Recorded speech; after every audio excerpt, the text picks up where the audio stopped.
happen there? Usually they tell you, hey, you're out. No one had told me, so I just assumed I was back in. Then they saw me out there and they said, no, you're out, we're done. So headed back out. But it is preseason, so you just roll with it and just stay flexible on how long you're going to play and react to whatever the coaches decide. Kirk, I know you said last week was a small sample size, but obviously the offense didn't come out as crisp this week as last week. What's the difference? It's a combination of factors, certainly. A couple missed throws, couple fumbles, couple penalties. I think it was kind of the gamut. And when you do that, it's hard to move the football. I think, so many times you got to play flawlessly on offense in terms of execution to give yourself a chance. The minute there's a mistake of any kind, whether it be a poor throw or a mental error, it can set you back and it's hard to recover then. Every year there's intense pressure on starting quarterbacks. You were brought here to take this team to that next level. There's only one level above where they were last year. How is that pressure different now than it would have been when you were in Washington and you weren't coming off the championship games? We've been asked this question now pretty much since March. It feels like every week I talk to the media, this question comes up. And look, I don't go out on third down and think about the pressure. I'm thinking about coverage, blitzes, sending the protection the right way, making my reads, my footwork. So it just doesn't really end up affecting the actual operation of the job. Is there pressure to play in this league? Yes, there always has been. I felt a great deal of pressure as a rookie just fighting to make the team and to wonder if I was even going to have a career here as a professional.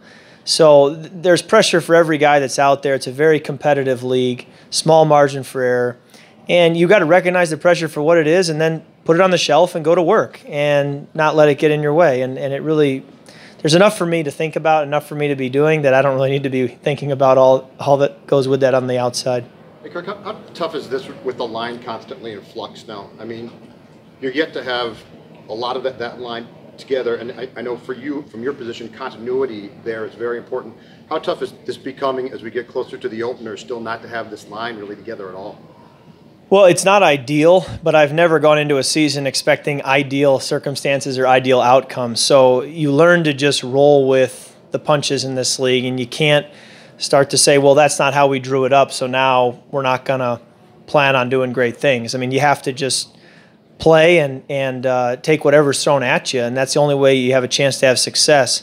I think that the players who have come in place of some of our starting offensive linemen have done a good job and have been ready to play. And Coach Flip is doing a really good job with the game plan and play calling to accentuate our strengths and try to protect us from some of our weaknesses, and that's what a great play caller does. So this next week will be a great test for us with a week of preparation, probably some scout team type reps, being ready for the Seahawks, get to go through another game, dress rehearsal type setting, and I think that could be really good for us as a team and as an offense. Kirk, was there a common theme on what was happening third downs and failure to convert those? I don't know that there was a common theme. Anytime you're shuffling that many different players through, but I can tell you it's any number of things. It could be, just you name it. Anything could have happened that probably created an issue on a third down. So plenty to coach off of. And frankly, I think that's what we need and maybe want at this time of year is nobody feeling comfortable. Let's go in. Let's watch the film. Let's get coached up. Let's make corrections so that these things are getting fixed before it really counts. Coach Zimmer talked a little bit about, he said it was almost good that you guys didn't win the game because he kind of wants the bad taste and stuff. Yeah. In the preseason, does that have the same effect as it would in the regular season when the final score doesn't go your way even if you played well or you didn't? I think the preseason has always been hard to take a lot from. And I think as much as we say that, people are always going to want to draw a lot from it, and that's fine. But, boy, when you look back last year, I remember watching the 49ers versus the Vikings last year in the third preseason game here, and you would have thought, the tale of the season was being written there, and it certainly was very much the opposite for the Vikings. So you just got to use it as a chance to get better, make corrections, and get back to work. And like Coach Zimmer said, probably not the worst thing in the long run to realize we've got a lot of work to do. If you want to call it a wake-up call, that's fine. But, it'll get us ready to go when we get back on Monday. What happened on that sack? Yeah, the one that was a play action keeper. Yeah, the defensive end did a nice job sensing that and then running upfield. And when he does that, it's a tough play.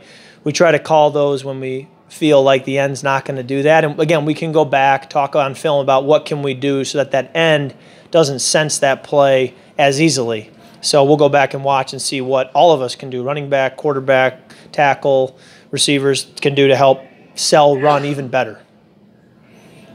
Kirk, I don't know how much of a chance you had to watch him today, but Boone, competing for that third running back spot, what are your thoughts on his abilities? He's a great player.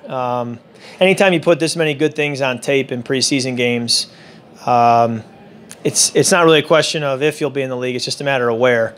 And we've had some really good running back play from several guys who are competing for those spots. And we've run the ball well, I think, so far in the first 2 preseason games. And really throughout OTAs and minicamp or training camp, I've been really pleased with the way we've run the football. But even in protection, Mike stepped up on that last drive on the 4th down and blocked the defensive end, and you could hear the pads pop, and he displaced the guy and gave Kyle a chance to step up and make the throw. And it's stuff like that, too, that, with a trained eye, you love to see from a young running back. As a team leader, did you say anything specific to Latavius after those fumbles? He was obviously disappointed after the game with those. Yeah, I just think it's part of getting back into game speed and game mode. I think all of us feel the need for these preseason games to get used to getting hit, getting tackled, getting brought to the ground. We thought these 2 practices against Jacksonville were also very helpful and were a bit of a challenge for us to get out of the comfort zone of going against our defense every day, where we get so familiar with the looks that it's really not a true test of preparation for what we're going to see during the season. So I think getting used to getting hit and getting taken to the ground probably will help with the ball security and some of those things that come with early football in the preseason. All right. Thank you.